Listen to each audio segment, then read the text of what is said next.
हमने quadratic polynomial पढ़ा है। अब हम क्वाड्रेटिक इक्वेशन की बात करते हैं।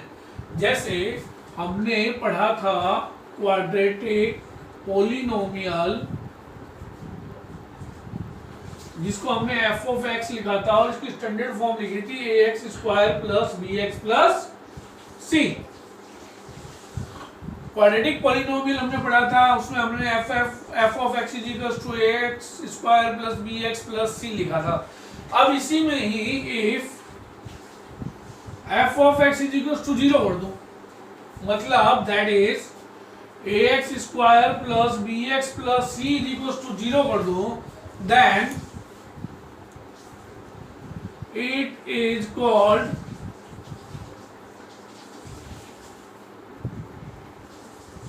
quadratic equation. अब ये जो चीज है वो आपकी क्वाड्रेटिक इक्वेशन कहलाएगी। तो क्या मतलब हुआ, किसी भी क्वाड्रेटिक पॉलिनोमियल को यदि 0 के इक्वेट कर दिया जाता है तो इस स्थिति में वह एक क्वाड्रेटिक इक्वेशन कहलाता है। तो क्वाड्रेटिक इक्वेशन के बारे में हमने पढ़ लिया। अब हम बात करते हैं सॉल्यूशंस ऑफ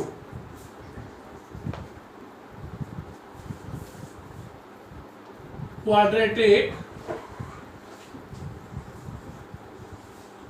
इक्वेशन कि किसी क्वाड्रेटिक इक्वेशन के सॉल्यूशंस क्या होंगे।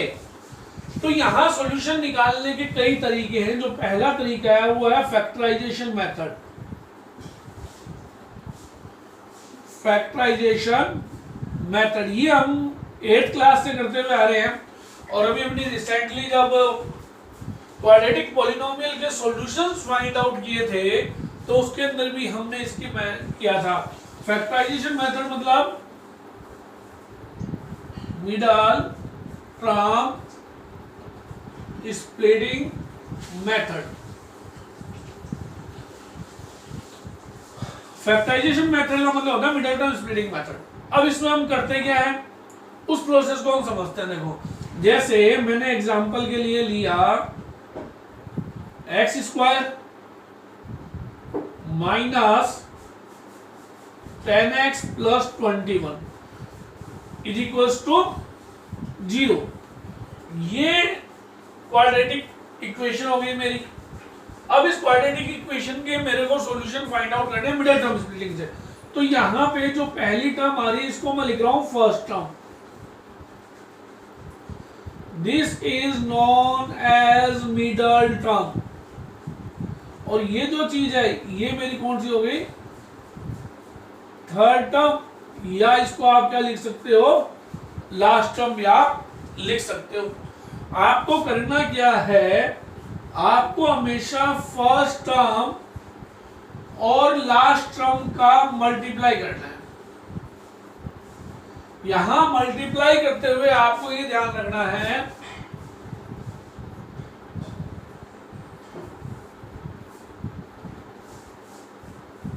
रिगार्डफुल टू साइन, मतलब आपको इनके साइन भी लेने हैं, पॉजिटिव है या नेगेटिव है। जैसे यहां पे देखो, फर्स्ट टर्म क्या है मेरी, एक्स स्क्वायर, किस चीज की है, पॉजिटिव, मल्टीप्लाई लास्ट टर्म मेरी क्या है 21, ये भी क्या चीज है, पॉजिटिव। अब दोनों का जब मैंने मल्टीप्लाई किया तो मेरे पास आया 21x स्क्वायर। दोनों को मल्टीप्लाई करने पे हमारे पास क्या आया 21x स्क्वायर। अब मेरे पास जो मिडिल टर्म 10x है माइनस की, उसको इस प्रकार से स्प्लिट करना है कि मल्टीप्लाई करने में तो 21 आए और ऐड और सब्ट्रैक्ट करने में कितना जाए, माइनस के 10x। तो इसके लिए हम क्या करेंगे, जो हमें प्रोडक्ट मिला है उसकी केवल न्यूमेरिक वैल्यू ले लो। न्यूमेरिक वैल्यू मतलब अलजेब्रिक एक्स में वेरिएबल छोड़ देंगे 21। अब हम 21 को देखेंगे किस किस की टेबल में वो आता है। जैसे 1 मल्टीप्लाई बाय 21 गिव्स मी 21। फिर 2 की टेबल में 21 नहीं आएगा, 3 की टेबल में 21 आएगा 7 टाइम्स देखो। फिर 4 की टेबल में नहीं आएगा, 5 में नहीं आएगा, 6 में नहीं आएगा, 7 में दोबारा आएगा। तो 7 3 जा 21। फैक्टर को एक बार ही लिखना है, ऑर्डर से कोई उसका फर्क नहीं पड़ेगा। 3 मल्टीप्लाई बाय 7 लिखो, 7 मल्टीप्लाई बाय 3 लियो, इसके बाद वो 21 की टेबल में ही आएगा, देखो उससे पहले नहीं आएगा। तो यहाँ पे मेरे पास इसके जो फैक्टर बने 21 के, वो बने 1 इंटू 21 और 3 इंटू 7। अब हम क्या करेंगे, ये जो फैक्टर्स मेरे को लेफ्ट हैंड साइड में है, इन दोनों को एक बार ऐड करेंगे, है ना, कितना आया 22, और एक बार सब्ट्रैक्ट कर देंगे 21 माइनस 1, कितना आया 20।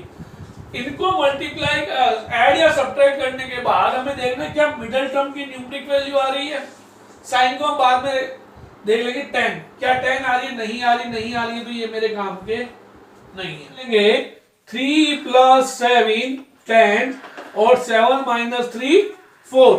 अब ये देखो, जब मैंने इन दोनों टर्म्स को ऐड किया तो मेरे पास क्या आया 10, और मेरी मिडिल टर्म भी क्या है 10 है, यानी मेरे को फैक्टर तो मेरे मिल गए। अब इनको हम कैसे करेंगे उसको देख लेते हैं। अब हम क्या करेंगे, इसी इक्वेशन को लिखेंगे एक्स स्क्वायर माइनस के 10x plus 21 is equal to 0। और देखो कैसे करूं, ये माइनस मैंने यहां लिया और यहां मैंने एक ब्रैकेट ले लिया।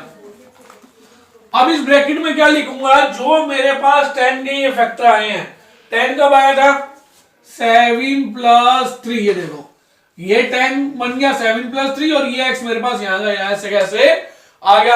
अब मैं इस ब्रैकेट को ओपन करूंगा तो मेरे पास आएगा एक्स स्क्वायर माइनस के 7 into x 7x plus minus minus 3 को x से करूंगा तो 3x plus 21 is equal to 0। ये चीज हमें मिल जाएगी। अब देखो यहां पे मेरे पास 3 टर्म थी, मैंने मिडिल टर्म को स्प्लिट किया 2 टर्म्स में, मेरे पास टोटल टर्म्स हो गई 4। अब इन 4 टर्म्स का मैं क्या करूंगा, 2-2 के पेयर बना लूंगा, देखो इस प्रकार से। और इनमें से जो चीज कॉमन आ रही है वो हम कॉमन ले लेंगे। तो यहां पे कॉमन क्या आ रहा है, देखो यहां एक्स स्क्वायर और यहां पे क्या है एक्स, तो यहां से एक एक्स बाहर आ जाएगा। अब यहां पे देखो एक्स 2 थे, 2 में से एक बाहर आ गया तो अंदर कितना बचा 1। यहां 7 के साथ x था, ये बाहर आके बैठ गया तो ये यहां से हट गया, तो यहां क्या बचा केवल -7। फिर अब यहां पे देखो यहां चीज क्या कॉमन आ रही है, देखो यहां x है यहां x नहीं है तो x तो कॉमन आएगा ही नहीं। अब न्यूमेरिक वैल्यू की बात करते हैं तो यहां पे 3 और यहां पे 21 है, 3 और 21 में एचसीएफ क्या होगा उसका, ऐसा कॉमन फैक्टर जो 3 और 21 दोनों को डिवाइड करे वो होगा 3, तो मैंने यहां 3 ले लिया। अब यहां पे देखो 3 ले लिया तो यहां मेरे को अंदर क्या चाहिए माइनस का, और यहां किस चीज का है प्लस का, तो यहां मैं माइनस का कॉमन ले लूंगा तो यहां आ जाएगा x minus 7 is equal to 0। अब हम क्या करेंगे कि फिर हमारे पास 2 टर्म हो गई, देखो उन दोनों टर्म में कॉमन क्या है x माइनस 7। अब यहां से x माइनस 7 जब हमने कॉमन ले लिया तो ये तो पूरा बाहर आ गया, तो अंदर ब्रैकेट में क्या बचेगा x। फिर दूसरे टर्म की ये माइनस यहां से पूरा ये कॉमन आ गया तो यहां क्या बचा 3, तो यहां से हम कर लेंगे। देखो 2 चीजों का प्रोडक्ट 0 है, 2 चीजों का प्रोडक्ट उसी कंडीशन में 0 होता है जब उनमें से कोई एक 0 हो। अब अपने को पता नहीं है कौन 0, तो अपने क्या करेंगे, इधर x minus 7 is equal to 0 और x minus 3 is equal to 0। अगर ये 0 है तो ये हो जाएगा x इज इक्वल टू 7, और ये 0 है तो x इज इक्वल टू क्या हो गया 3। तो x की मेरे पास 2 वैल्यूज आ गई, और ये 2 वैल्यूज इसकी क्या कहलाएंगे सॉल्यूशंस कहलाएंगी। पहली बात यहां तक तो यह हो गई। अब बच्चों को यहां कंफ्यूजन रहता है कि यहां से कॉमन क्या लेना है और यहां साइन क्या आएगा। उसके लिए आप ये तरीका कर सकते हो, जैसे ये स्टेप आपके पास है, यहां से मैं यहां आ रहा हूं, देखो एक्स स्क्वायर माइनस के 7x माइनस के 3x प्लस के 21 इज इक्वल टू 0। पहले 2 स्टेप में कॉमन लेने में कभी प्रॉब्लम नहीं आएगी। तो यहां से मैंने x कॉमन ले लिया तो क्या आया x माइनस। अब आपको ये नहीं पता कि यहां आपके पास क्या साइन आएगा और क्या कॉमन आपको लेना है। यहां पे ये चीज इंपॉर्टेंट है कि दोनों जो ब्रैकेट होंगे वो हमेशा सेम होंगे, तो आप इसमें x माइनस 7 पहले से इनपुट कर दो, लिख दिया आपने। चलो जी अब बात करते हैं यहां क्या आएगी। ये जो पहला ब्रैकेट आया था वो इन दोनों से आया था तो इनका तो काम हो गया कंप्लीट। दूसरा जो मेरे को आया है बाकी लास्ट 2 से आ रहा है। अब लास्ट 2 की पहली टर्म क्या है माइनस के 3x, और ब्रैकेट की पहली टर्म क्या है, x, दोनों को डिवाइड कर दो, रिजल्ट क्या आया, -3। जो रिजल्ट आया वो यहां पे आप लिख दो, ये देखो ये चीज आपकी बन गई। फिर तो आपको केवल जो कॉमन पार्ट है वो जो कॉमन है उसको बाहर लेना है, सेम पार्ट को कॉमन लेना है और इस प्रकार से आपको इसे सोल्व करना है। इस प्रकार फैक्टराइजेशन मेथड से हम सॉल्यूशंस फाइंड आउट करते हैं, नोट इट डाउन। इसके बाद हम पढ़ेंगे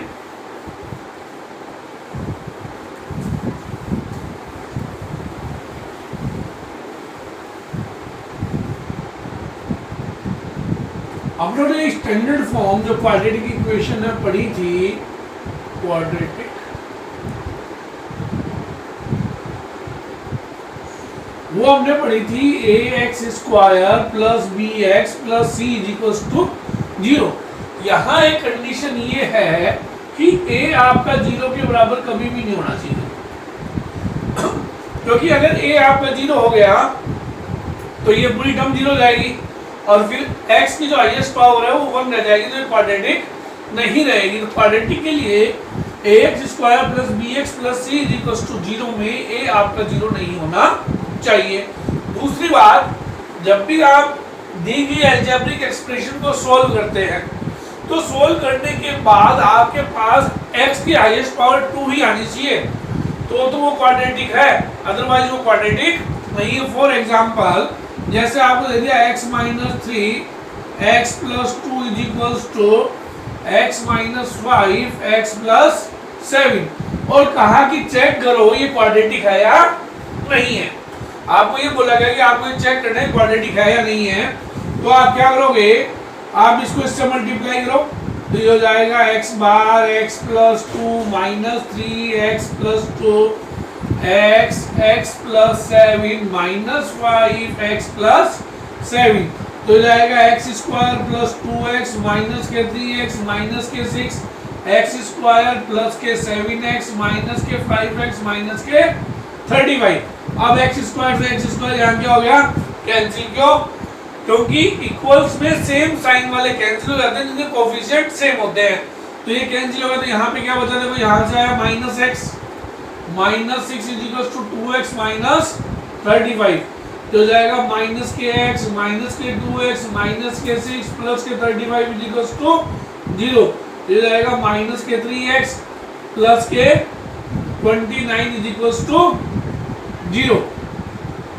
तो अब ये आपने this is not a quadratic equation, this is not a quadratic equation. क्यों नहीं है, क्योंकि यहाँ पे x की हाईएस्ट पावर 1 है। तो इस प्रकार से कई बार आपको ये भी पूछ लेते हैं एग्जाम में कि ये क्वाड्रेटिक इक्वेशन है या नहीं है, नोट इट डाउन। मेरे पास 4 क्वेश्चंस हैं जो हम सोल्व करके देखते हैं। अब इसके अंदर जो रूट की संख्याएं आई, रूट नंबर आए और रूट नंबर फर्स्ट और लास्ट टर्म में, तो हमने क्या सीखा था, हमने ये सीखा था कि हमें सबसे पहले first term multiply by last term करना होता है विद साइन। तो फर्स्ट टर्म क्या है, प्लस का √3x² मल्टीप्लाई लास्ट टर्म क्या है 7√3। अभी तो ये x² तो यहाँ पे एज इट इज आ जाएगा, आ गया। न्यूमरिक वैल्यू में ये 7 यहाँ पे और √3 को √3 से रूट तो क्या दे देगा 3, क्योंकि हमने पढ़ा है √3 × √3 gives me 3। तो यहाँ क्या होगा 7 3 का 21x का स्क्वायर। अब हम क्या करेंगे, x² को थोड़ी देर के लिए हटा देंगे और 21 को कैरी कर लेंगे। अब 21 को कैरी करेंगे तो हमारे पास क्या आएगा, देखो वही जैसे हमने पहले इजी एग्जांपल किया था वैसे ही बन गया ये 1 × 21 3 × 7 7 × 3 वो का वो क्वेश्चन वापस बन गया। फर्क क्या रहा, फर्क ये रहा कि इसमें फर्स्ट टर्म और लास्ट टर्म किसमें है, रूट में है। तो सॉल्यूशन देखो √3x² प्लस 10x प्लस 7√3। अब यहाँ पे जब मैंने इनको जोड़ा तो 21 + 1 तो हुए 22 और 21 - 1 कितने हुए 20 और 7 + 3 = 10 और 7 माइनस 3 इक्वल्स टू 4। यहाँ पे मैंने फैक्टर्स जो ये निकले इनको एक बार ऐड किया और एक बार सब्ट्रैक्ट किया लेफ्ट हैंड साइड में। अब ऐड और सब्ट्रैक्ट करने पे मेरे को ये देखना है कि कौन सी फैक्टर मेरे को मिडिल टर्म देते। तो मिडिल टर्म कौन से दे रहे हैं, ये वाले दे रहे हैं। तो यहाँ से हो जाएगा √3x का square plus 3 plus 7x plus 7 √3 equals to 0। अपने tan को 3 प्लस 7 लिख दिया। अब ब्रैकेट ओपन करेंगे, √3x का square plus 3x plus 7x plus 7 √3 equals to 0। ये हमारे पास आ जाएगा। अब इन दोनों के अंदर देखो क्या चीज कॉमन आ रही है। तो यहाँ पे तो √3 है और यहाँ पे 3 है। तो मेरे को ये पता है, यहाँ पे देखो मैं एक चीज लिख रहा हूँ जो आपको एग्जाम में लिखने की आवश्यकता नहीं है, ये मैं केवल आपको एक्सप्लेन करने के लिए इस प्रकार से लिख रहा हूँ इसको। अभी देखो इस 3 को मैंने वापिस एज अ प्रोडक्ट ऑफ √3 लिख दिया। तो √3 इंटू √3 कितना होता है, √3 इंटू √3 होता है 3। तो यहाँ से देखो ये अब इन दो स्टेप में देखो क्या चीज कॉमन आ रही है, √3 यहाँ पे भी और यहाँ पे भी, तो एक तो √3 आ जाएगा। अब यहाँ पे x स्क्वायर और यहाँ पे क्या है x, तो यहाँ x की 2 पावर यानी इस x स्क्वायर वो प्रोड x स्क्वायर को आप x इंटू x भी लिख सकते हैं। तो देखो एक x यहाँ आ गया। तो ये पूरी चीज तो मेरे पास आ गई कॉमन, इधर से ये चीज आ गई कॉमन। तो देखो यहाँ पे क्या बचा, अब यहाँ पे ये वाला x बचा, तो ये x आ गया और यहाँ पे क्या बचा √3 प्लस। अब देखो यहाँ पे भी 7 और यहाँ पे भी 7, तो 7 क्या जाएगा बाहर, तो x plus √3 equals to 0। Then after x plus √3 is taken out again common. इन दो टर्म्स के अंदर x प्लस √3 हमने दोबारा कॉमन ले लिया। तो मेरे पास क्या बचा, यहाँ से ये चीज कॉमन आ गई, तो यहाँ बची √3x plus 7 is equals to 0। Again दो चीजों का प्रोडक्ट 0 है, तो उनमें से एक चीज का 0 होना कंपलसरी है। तो x plus √3 is equals to 0 और √3 plus x plus 7 is equals to 0। तो यहाँ से x की वैल्यू हो जाएगी माइनस की √3 और यहाँ से x की वैल्यू जाएगी -7 अपॉन √3। इस प्रकार से हम इसको सॉल्व करेंगे। Note down please. Next question हम देखते हैं सेकंड वाला, 1 upon x minus 2 plus 2 upon x minus 1 upon 6 upon x। ये मेरे को फ्रैक्शन में दे दिया। तो जो भी क्वेश्चन अगर फ्रैक्शन में होता है तो हमें सबसे पहले उसको लीनियर में कन्वर्ट करना है। तो उसके लिए क्या करेंगे, लेफ्ट हैंड साइड में हम एलसीएम ले लेंगे। अब एलसीएम क्या होगा, एलसीएम इन दोनों फ्रैक्शंस के डिनोमिनेटर के प्रोडक्ट ले लेंगे अपने, x माइनस 2 x माइनस 1 और राइट हैंड साइड में कोई चेंज नहीं करेंगे। अब देखो पूरे डिनोमिनेटर एलसीएम को जब मैं फर्स्ट डिनोमिनेटर से डिवाइड करूंगा तो x माइनस 2 कैंसिल हो जाएगा।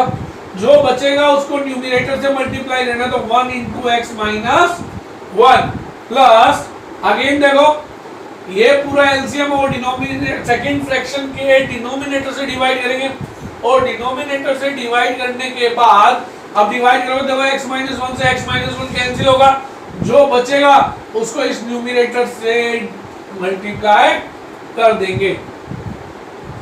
तो मेरे पास आ जाएगा x माइनस 1 प्लस 2x, इनको अंदर मल्टीप्लाई कर दिया और इनको मैं प्रोडक्ट कर देता हूँ। तो हो जाएगा x का स्क्वायर, इस x को इससे क्या, तो x का स्क्वायर, अभी इसी x को -1 से कर रहा हूँ तो माइनस का x, -2 को x से करूंगा तो माइनस के 2x माइनस माइनस प्लस 2 1 जा 2।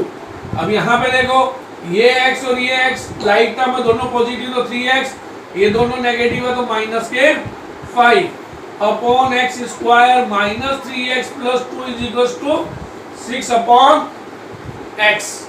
अब क्या करेंगे, अब हम करेंगे क्रॉस मल्टीप्लाई तो ये हो जाएगा x 3x minus 5 is equal to 6 x square minus 3x plus 2। Cross multiply में इधर का डिनोमिनेटर न्यूमरेटर अपोजिट मल्टीप्लाई होता है। तो ये हो गया 3x का square minus 5x equals to 6x का स्क्वायर माइनस के 18x प्लस के 12। सब चीजों को अपने एक साइड में कैरी कर लेते हैं। तो देखो मेरे पास क्या बचेगा, हमारे पास आएगा 3x का स्क्वायर माइनस 6x का स्क्वायर, ये देखो नेगेटिव में आ जाएगा, फिर माइनस के 5x, ये 18 में आ जाएगा, प्लस का लाइक टर्म्स में साथ साथ लिख रहा हूं, ठीक है। फिर माइनस के 12 इज इक्वल टू 0, यह हो गया माइनस का 3x का स्क्वायर प्लस के 13x माइनस के 12 इज इक्वल टू 0, ये हमारे पास आ गया। अब हम क्या करेंगे, इसमें से माइनस बाहर ले लेंगे, क्योंकि मेरे को फर्स्ट टर्म को पॉजिटिव बना लेंगे अपने, ताकि कैलकुलेशन करना आसान हो जाए। तो माइनस कॉमन लूंगा तो ये हो जाएगा 3x का square minus plus minus 13x plus के 12 इक्वल टू 0, और राइट हैंड साइड में 0 इसलिए इस माइनस को अपने रिमूव कर सकते हैं। तो मेरे पास आ जाएगा 3x का स्क्वायर माइनस के 13x प्लस 12 इक्वल टू 0। अब देखो हम वापस वहीं आ गए हैं, फर्स्ट टर्म और लास्ट टर्म को मल्टीप्लाई करके देखेंगे। तो फर्स्ट टर्म और लास्ट टर्म को मल्टीप्लाई किया तो 3x स्क्वायर को 12 से किया तो कितना आया मेरे पास 36x स्क्वायर। अब हम x स्क्वायर को तो स्किप कर देंगे, कितना ले लेंगे 36। 36 किसकी टेबल में आएगा, 1 इंटू 36 36, 2 इंटू 18 36, 3 की टेबल में 12 टाइम आएगा, देखो 4 की टेबल में 9 टाइम आएगा। अब देखो 5 की टेबल में नहीं आएगा, फिर 6 की टेबल में 6 टाइम आएगा, फिर 7 की टेबल में नहीं आता, 8 की टेबल में नहीं आता, फिर आएगा वो 9 की टेबल में। 9 की टेबल में कितने टाइम आएगा 4 टाइम, फिर 10 और 11 में नहीं आता, कितने में आएगा 12 में आएगा, फिर 13 14 15 में नहीं आएगा, 16 में नहीं आता, 18 में आएगा, फिर 36 में आएगा। इस प्रकार से मेरे पास इसके कितने फैक्टर हो गए 5 फैक्टर्स यहाँ पर आ गए। अब इन फैक्टर्स को मैं एक बार ऐड करूंगा और एक बार सब्ट्रैक्ट करूंगा। One times we just add and second time we subtract. 2 plus 18 18 minus 2 20 और 16, फिर अपने करेंगे 3 प्लस 12 और 12 माइनस 3 तो कितना आया 9, फिर 4 प्लस 9 9 माइनस 4 13 और 5, फिर 6 प्लस 6 12 और 6 माइनस 6। इस प्रकार से जो फैक्टर आए उसको हमने एक बार ऐड कर लिया और एक बार सब्ट्रैक्ट कर लिया। अब हमें ये देखना है कि मेरे को मिडिल टर्म कितनी चाहिए 13।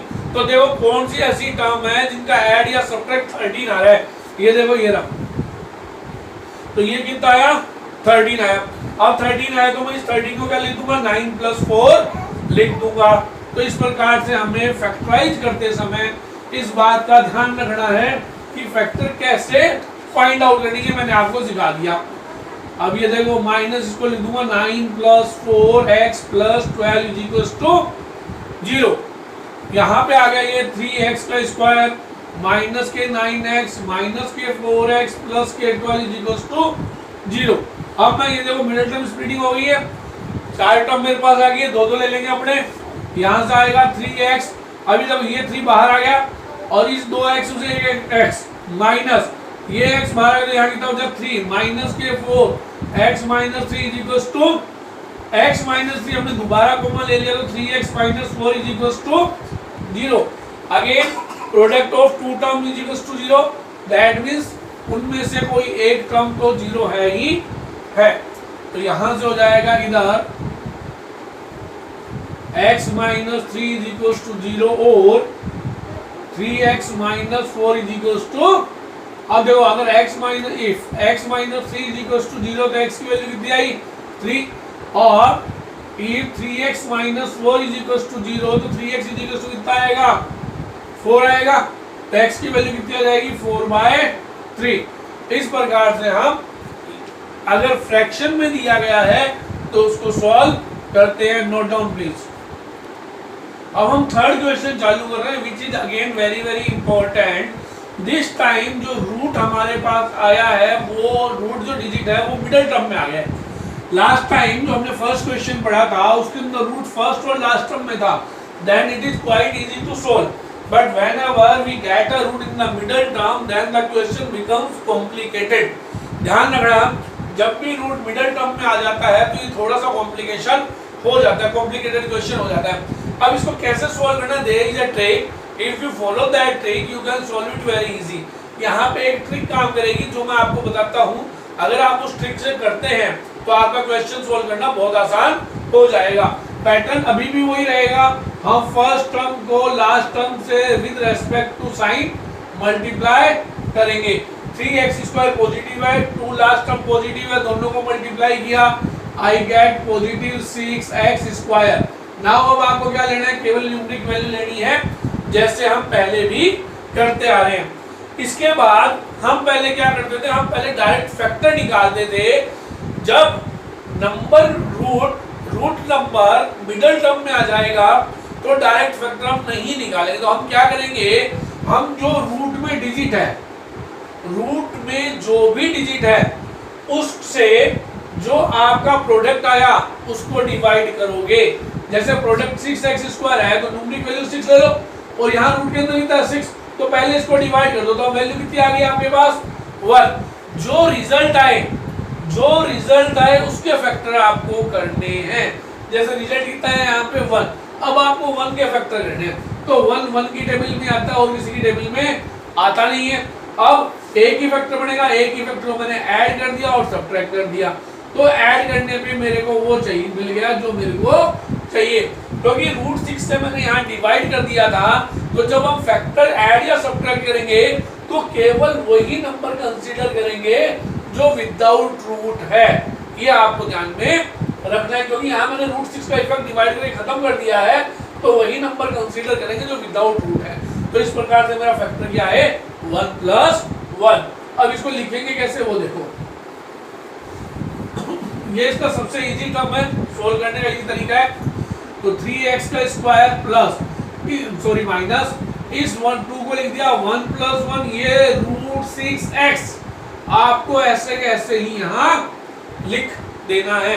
पहले हम केवल यहाँ पे x लिखते थे, बट अब हम यहाँ पे रूट 6 को एज इट इज कैरी कर लेंगे।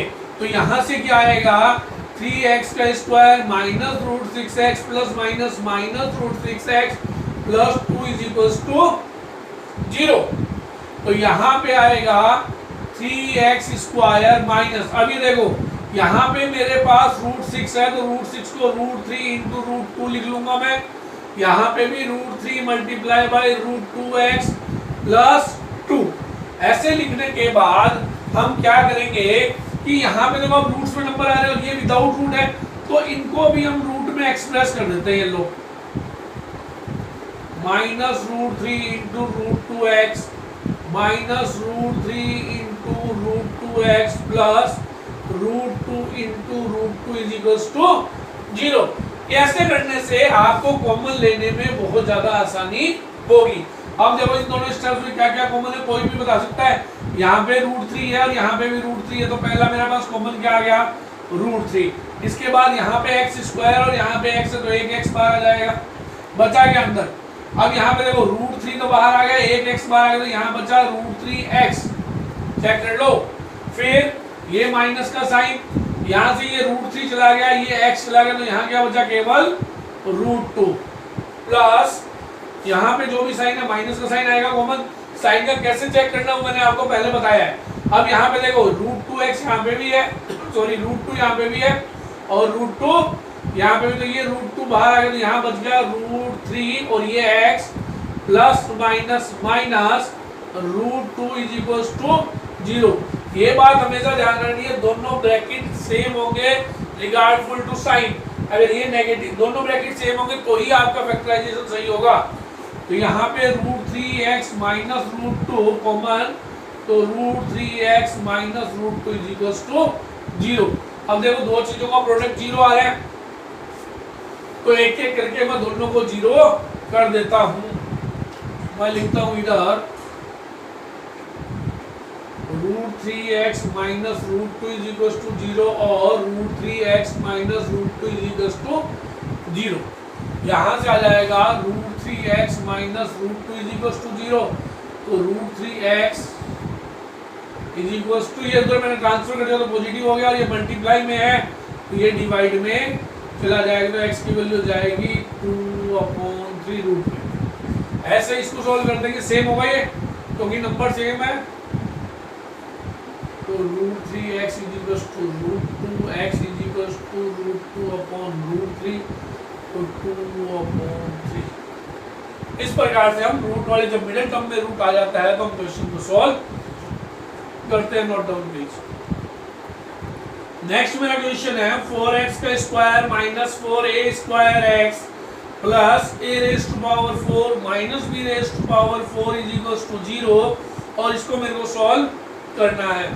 अगर आप इस क्वेश्चन को ध्यान से देखें और इन क्वेश्चंस को देखें तो आपको इनमें डिफरेंस ये पता लगेगा कि यहाँ पे मेरे पास जो लास्ट टर्म है वो एक अलजेब्रिक एक्सप्रेशन है। जब भी लास्ट टर्म अलजेब्रिक एक्सप्रेशन आ जाती है इंडिपेंडेंट ऑफ x यानी कांस्टेंट टर्म अलजेब्रिक एक्सप्रेशन आती है तो इसको फैक्टराइज करने का तरीका थोड़ा चेंज हो जाता है। उसमें हम क्या करते हैं, हम पहले फर्स्ट फैक्टराइज लास्ट टर्म, हम पहले लास्ट टर्म के फैक्टर फाइंड आउट करेंगे। तो लास्ट टर्म में मेरे को दे दिया a4 - b⁴ तो इसको a² का होल स्क्वायर माइनस b² का होल स्क्वायर लिख सकते हैं। अब यहाँ पे मैं आइडेंटिटी पुट कर दूंगा a² - b² = a + b। या आप x से ले लो, कंफ्यूजन ना होए। x² - y² = x + y और x - y। इस प्रकार से मैं इसको एक्सप्रेस करूंगा। देखो अगर मैं इसको ऐसे लिखूं और कंपेयर करूं तो यहाँ x है तो यहाँ पे कितना है a², क्योंकि ये स्क्वायर सेम है तो ये हो जाएगा मेरा x की जगह a² तो a4 - b4 = a² + b² और a² - b²। इस प्रकार से मैंने इसके सबसे पहले जो मेरी लास्ट टर्म थी उसके हमने फैक्टर बना लिए। अब मिडिल टर्म में a² चाहिए तो मैं इस फैक्टर्स को आगे एक्सपेंड नहीं करूंगा। फैक्टर बनाने के बाद इंपॉर्टेंट चीज क्या होती है, अब हमें इन दोनों फैक्टर्स को एक बार ऐड करना और एक बार सब्ट्रैक्ट करना है। तो ऐड और सब्ट्रैक्ट करते हैं तो a² + b² + a² - b² ये कैंसिल आउट हो गए तो मेरे पास क्या बचा 2a²। What I get 2a²। और अगर मैं सब्ट्रैक्ट करता हूँ a² + b² - a² - b² तो जाएगा a² + b² - a² + b²। This time यहाँ पे आ जाएगा 2b²। अब मिडिल टर्म में देखो a² चाहिए b² चाहिए। मिडिल टर्म में मेरे को चाहिए a²। अगर मिडिल टर्म में a² चाहिए तो मैं ये वाला प्रोसेस a² कैसे आएगा, जब मैंने ये दो जो फैक्टर आए थे उनको ऐड किया तो मेरे पास ये आया। तो इस फैक्टर को मैं यहां से कैरी कर लूंगा। तो देखो कैसे होते हैं, क्वेश्चन को कैसे करना है। तो मैं लिखूंगा first we factorise a⁴ - b⁴। तो मेरा क्वेश्चन हो जाएगा -4a² x + a² + b² और a² - b²। फैक्टर कैसे आए थे ये मैंने आपको बता दिया था। अब ऐड करने में मेरे पास आया था तो मैं यहाँ लिख दूंगा 4x² - a² + b² + a² - b²। ये तो मैंने इनको ऐड कर दिया। यहाँ पे क्या लिख दिया x, ये वाला x प्लस ये फैक्टर जो आए थे a² + b² a² - b² = 0। Check करो। अब देखो जब हमने फैक्टर ऐड किया तो मेरे पास 2a²x आया था, बट मेरे को यहाँ कितना चाहिए 4। अब इनको ऐड करने पे इसका जो रिजल्ट आएगा a² + b² a² - b²। देखो ब्रैकेट को ऐड करने पे कितना आएगा 2a²। मेरे को कितना चाहिए 4a²। तो 2 को 4 बनाने के लिए किससे मल्टीप्लाई करना पड़ेगा 2 से, और वो 2 मैं यहाँ पे आगे लगा दूंगा। अब ये 2 आगे लगा दूंगा तो 2 × 2 = 4। मेरे पास वही चीज आ जाएगी जो क्वेश्चन में गिवन है। आगे देखो कैसे सोल्व करेंगे। इसको इधर से ले लेते हैं स्पेस। अब मेरे पास आ गया 4x का स्क्वायर ब्रैकेट ओपन कर रहा हूँ मैं 2a square plus b square into x. देखो ये 2 इसके साथ मल्टीप्लाई होगा, इधर से x भी साथ में आ जाएगा, फिर minus plus minus 2a square minus b square into एक्स। फिर देन आफ्टर हमारे पास आ जाएगा ये वाला plus a square plus b square a square minus b square equals to 0। तो टोटल मेरे पास ये चीज मेरे को मिल जाएगी। अब 4 टर्म बन गई, देखो 2 टर्म ये और लास्ट की 2 टर्म है। कॉमन क्या देखो यहाँ से 2 कॉमन आ जाएगा और x कॉमन आ जाएगा, चेक कर लो। जब ये लेंगे तो यहाँ पे देखो 2 और यहाँ पे 4 है, 2 को 2 से मल्टीप्लाई करो तो 4 आएगा और ये x माइनस ये 2 कॉमन आ गया, ये x कॉमन आ गया, तो यहाँ क्या बचा a square plus don't forget to put a bracket here क्योंकि बाहर माइनस का साइन है, प्लस अब इन दोनों में देखो क्या चीज कॉमन आ रही है, ये चीज है a square minus b square common आ गई, तो यहाँ क्या बचा 2 और ये x 2x plus minus plus minus और यहाँ पे साइन इस चीज का आएगा भी माइनस का लेना है, ये माइनस है ना इसमें। फिर यहाँ पे क्या आएगा a स्क्वायर प्लस, ये देखो मेरे पास सेम ब्रैकेट्स आ गए हैं। अब वापस क्या चीज को बना रही है 2x minus a square plus b square दोनों में है, तो ये चीज कॉमन आ गई, तो यहाँ क्या बचा 2x और ये चीज कॉमन आ गई तो a स्क्वायर माइनस, अगेन ध्यान रखना यहाँ आपको ब्रैकेट यूज करना है। अब देखो इन दोनों 2 टर्म्स का प्रोडक्ट क्या आ रहा है 0 आ रहा है, तो मैं लिख दूंगा 2x minus a square plus b square is equal to 0 और 2x minus a square minus b square is equal to 0। Again यदि 2 टर्म का प्रोडक्ट 0 आता है तो देखो यहाँ से हो जाएगा 2x is equal to a square plus इस नेगेटिव को उधर ट्रांसफर कर देते हैं, x की वैल्यू क्या आ गई a square plus b square upon 2। यहाँ से भी देखो उसको उधर ट्रांसफर कर दो तो x की वैल्यू क्या आ जाएगी a square minus b square upon 2। इस प्रकार से हमने ये सीखा कि मिडिल टर्म स्प्लिटिंग से फैक्टराइजेशन कैसे किए जाते हैं। हमने लगभग सभी तरह के इसमें क्वेश्चंस ले लिए हैं, नो सिंपल क्वेश्चन ले लिए हैं, रूट फर्स्ट लास्ट टर्म में वो ले लिया, मिडिल टर्म में रूट है वो ले लिया, कांस्टेंट टर्म अलजेब्रिक हो जाए वो ले लिया। अगर फिर भी आपके कोई डाउट रहते हैं तो आप कमेंट सेक्शन में क्वेश्चन डाल दीजिए, I will explain, please note it down.